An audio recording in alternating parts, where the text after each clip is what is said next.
This is I'm Stuck, and in this video we will be looking at Henry VIII's foreign policy. So first of all, we will look at the foreign policy in the years 1509 to 1514.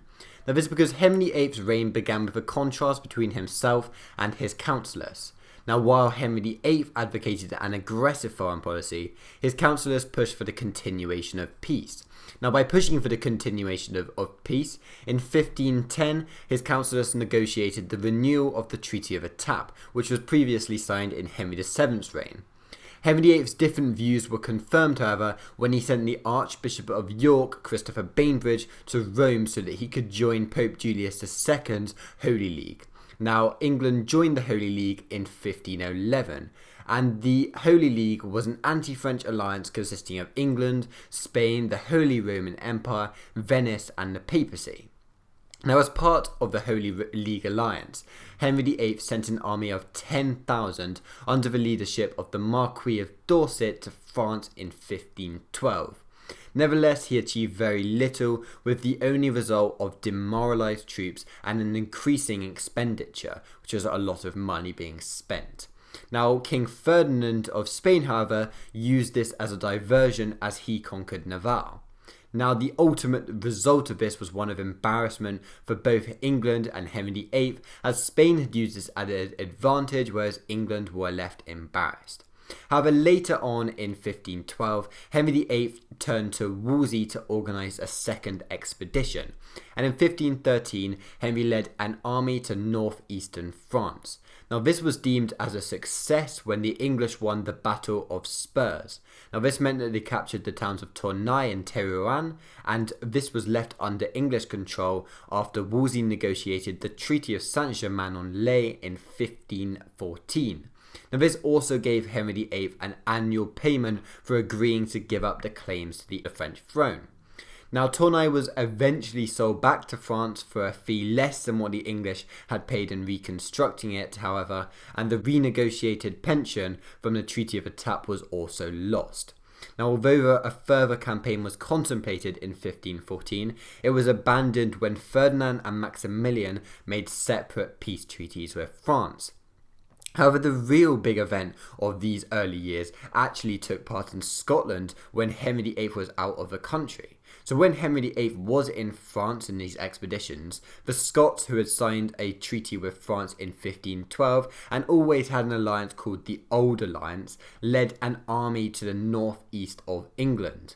Now, without Henry VIII in the country, his wife Catherine of Aragon was acting as regent, and the Earl of Surrey was given the instructions of repelling the invasion. Now, this Anglo-Scottish conflict was called the Battle of Flodden, and it took place in 1513. Now, it was the last major medieval-style battle in England. And overall, 1,500 English troops were killed, yet 10,000 Scottish troops were killed, and this included James IV. Now, the death of James IV both enhanced the image of the English army and severely weakened the Scottish. Now, this meant that the Scottish would not be an active threat to Henry VIII for a long time, seeing as Margaret Tudor, who was Henry VIII's sister, and her one-year-old son James V would come to rule. Now, these campaigns were of limited success, however, because Henry VIII was forced to liquidate his assets, which means that he converted all his asset into cash, and to fund the wars nearly led to a rebellion in Yorkshire, which was similar to what could have been like the Yorkshire Rebellion because of all the taxation which was needed. So the next year to look at is the years between 1514 and 1526, and there were limited major themes which dominated these years. However, the three main points which can be concluded from this era were that England remained a minor power in comparison to countries such as France and Spain, and Henry VIII significantly overestimated the power of English troops. So by the end of 1514, Henry VIII had also run out of money, so he was unable to continue his aggressive foreign policy. Now, this meant that he was unable to exploit the weaknesses of Scotland after the death of James IV, and he had to seek peace with many of the countries, including France. And in order to seek peace with France, he organised the marriage between his younger sister Mary and the French king Louis XII. So in order to create peace with France, Henry's younger sister Mary was married to Louis XII on the 9th of October 1514. However, the problems with the marriage came from the disparity between the ages between the young princess and her much older husband. So this meant that Louis XII soon died on the 1st of January 1515, and within weeks Mary married the Duke of Suffolk. Now this marriage meant that Mary couldn't be used for diplomatic purposes, and this infuriated Henry VIII, and it took a long time for him to reconcile with his sister and his former best friend, the Duke of Suffolk. Now this era also marked the emergence of young monarchs. So the death of King Louis XII in 1515, Ferdinand of Aragon in 1516, and the Holy Roman Emperor Maximilian I in 1519 severely shifted the balance of power, as suddenly Europe was populated with young and competitive monarchs. Now when Louis XII died, the man to take over was Francis I, and he and Henry VIII soon became intense rivals, and soon after he came to the throne, Henry looked for an alliance with the Spanish. However, when Charles V came to the throne in 1516, he and Francis I created an alliance with themselves. So when the Emperor Maximilian agreed the Treaty of Cambrai with the French, this left England extremely isolated. So this isolation meant that Francis I was unable to undermine Anglo-Scottish relationships by getting the heir presumptive, Duke Albany, and the heir presumptive is the person first in line of succession but could be displaced when an heir comes along, to be appointed as the regent of the Scottish throne. And seeing as the English saw him as a French agent, this concerned them. However, on the other hand, his influence was limited because of the divisions in the Scottish nobility. So the next major event came in 1519 when Maximilian I died. And when he died, Charles V became the Holy Roman Empire in addition to the King of Spain and the Duke in the Netherlands. Now this meant that Charles V commanded a vast empire which stretched from the Americas to Western and Central Europe. Charles also inherited his grandfather's efforts in pursuing the imperial claim in Milan. Now this was currently under French control, thus bringing conflict between Spain and France, and there was no way in which Henry would be able to compete with him. However, England were successful in 1518 because in 1518 Leo X, who had become Pope in 1513, called for a crusade against the Ottomans, and this would prevent the spread of Ottoman power in Eastern Europe. And the Ottoman Turks had become powerful by the 15th century, and they were Muslim and they hoped to spread their religion all over Eastern Europe. And they had already conquered Constantinople in 1453, and they wanted to build an empire. And although Wolsey saw this scheme of Leo X as very optimistic, he also saw it as an opportunity to place England at the centre of European diplomacy. And he called for the major powers of Europe to live under universal peace, and around 24 countries signed the resulting peace treaty. And this treaty committed countries to avoiding war or risk being attacked by other signatories. And this treaty was of great success to England, as Wolsey was able to end their isolation, and instant fame was brought upon Henry VIII. Now Wolsey was also appointed papal legate in England.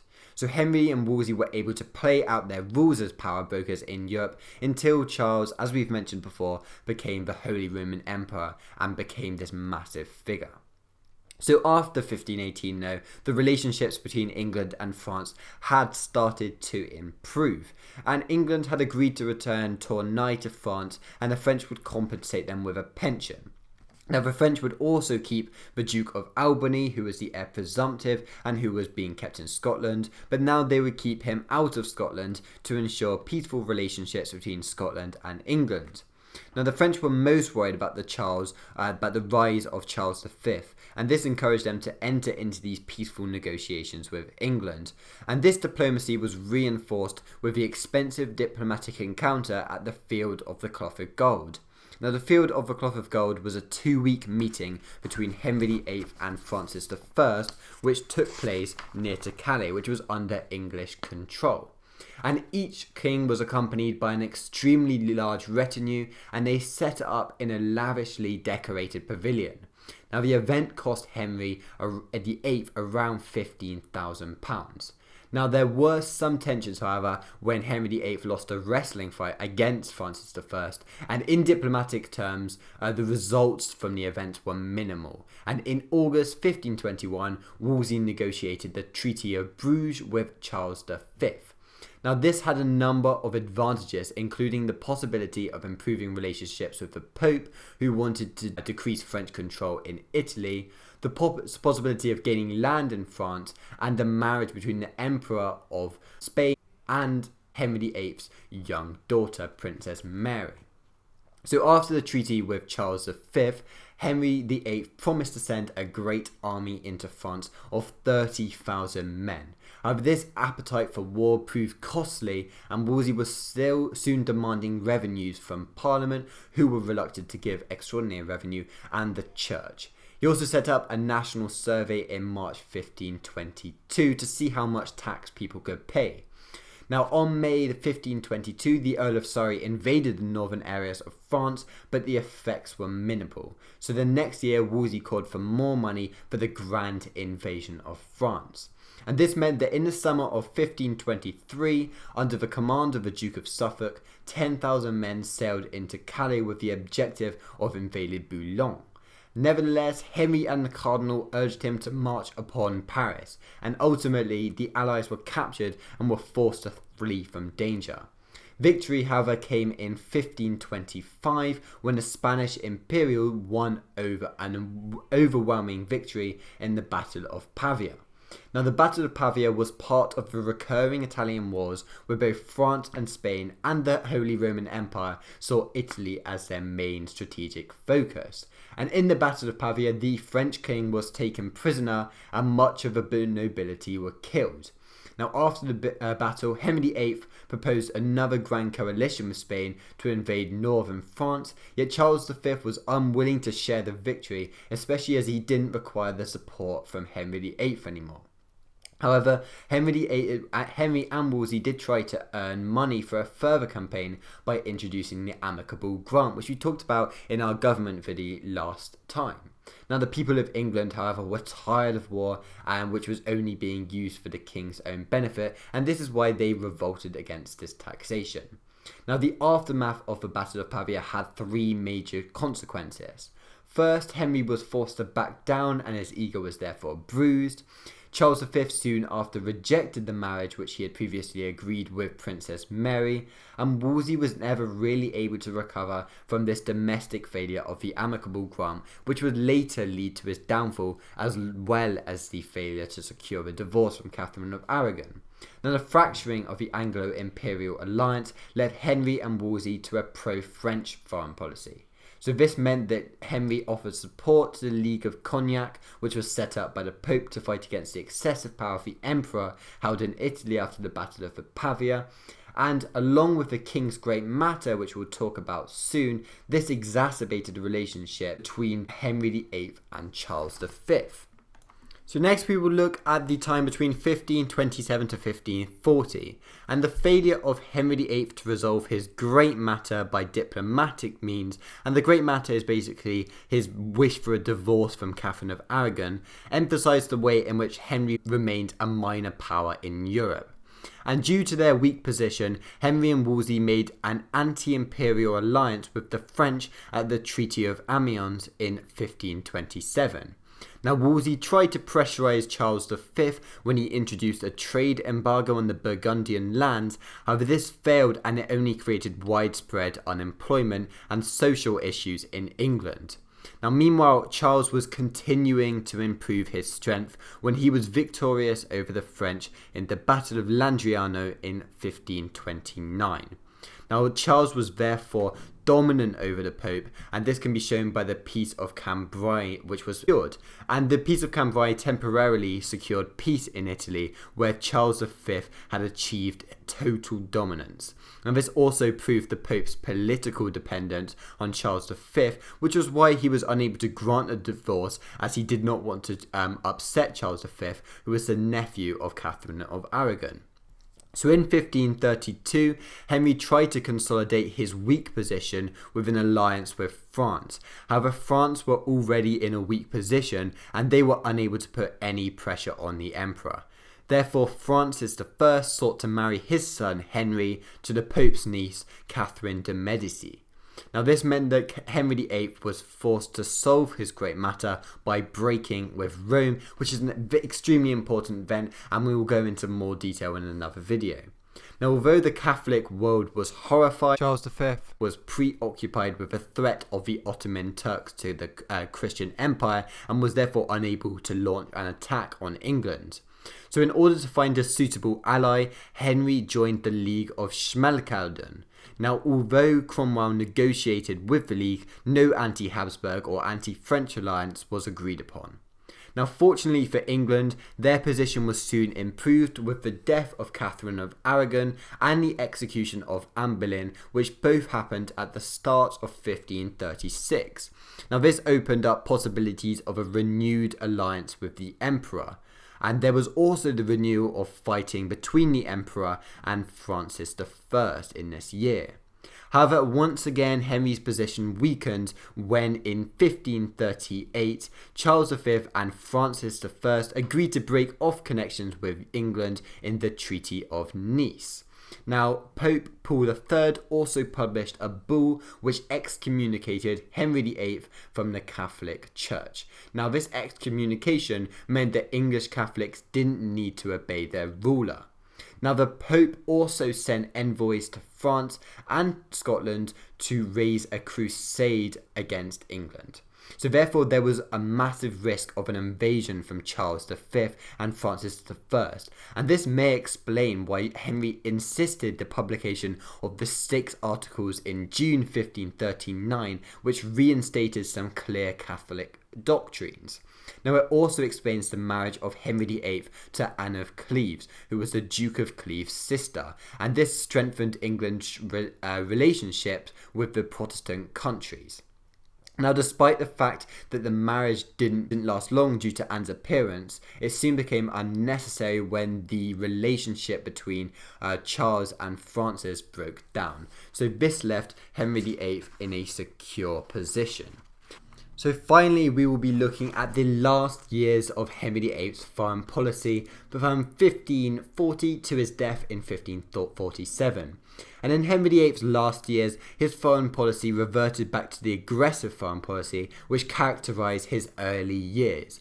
Now, this may have been due to a desire of creating a united British Isles simply to achieve some military glory, or to punish James V for harbouring rebels, marrying French princesses, or ignoring pressure from Henry VIII to break from Rome. And James V had returned the problem of security when he had adopted a pro-French foreign policy, including the marriage to Mary of Guise. Now, although Henry tried to negotiate an agreement with James, he refused. So this meant that in 1542, Henry sent the Duke of Norfolk to Scotland, and this was met with immediate military success when the Scottish army were defeated at the Battle of Solway Moss. And this also led to the death of James V, who died of shock, leading to his 1-week-old daughter Mary taking the throne. Now, Henry could have taken advantage of this, however his main aim was to invade France. Now, therefore, he tried to arrange the marriage between Edward and Mary in the Treaty of Greenwich. However, Scottish Parliament refused to ratify the agreement, and this prompted Henry to send the Earl of Hertford, who was Edward's Seymour and later known as Protector Somerset in Edward VI's rule, to carry out raids on Edinburgh, Leith and St Andrews. Now, buildings were burned and people were killed indiscriminately in what was known as the Rough Wooing of Scotland. Now, these attacks simply served to antagonise the Scots further. Now, ultimately, Henry's foreign policy in Scotland in these late years had failed because he failed to secure his Scottish policy after Solway Moss, and he didn't listen to Sir Ralph Sadler's warnings about Scottish hostilities towards England. So he could have taken the advantage when they were left with just Mary in charge. However, they didn't, and they served to antagonise them instead of actually getting anything done. So after the victory in Scotland, Henry VIII allied with the Habsburgs against France, and both sides promised to invade France within 2 years. And despite his deteriorating health, Henry VIII sent a 48,000 army to Calais, and here Henry was able to successfully capture Boulogne. However, Charles became fed up with the war and he made a separate peace treaty with Francis I. Therefore, England were once again under pressure when Francis I sent troops to Scotland for a possible invasion of England. Now, the English were defeated at the Battle of Ancram Moor by the Scots, and a separate French force landed in the Isle of Wight, and the Mary Rose also sank in the Solent. Nevertheless, the French failed to recapture Boulogne, and in 1546 the Treaty of Ardres was signed. Now, this meant that payments of the pension money from the French would be renewed, and Boulogne would be returned to the French in 1554. However, the war had proved extremely expensive, and Henry VIII was only able to fund it by selling monastic lands, borrowing money, and debasing the coinage. Now, the debasement of the coinage was where silver coins had their silver content reduced by substituting in cheaper metals such as copper. Now, ultimately, the consequences of this aggressive foreign policy were extremely severe. So thank you for watching and see you soon. Bye.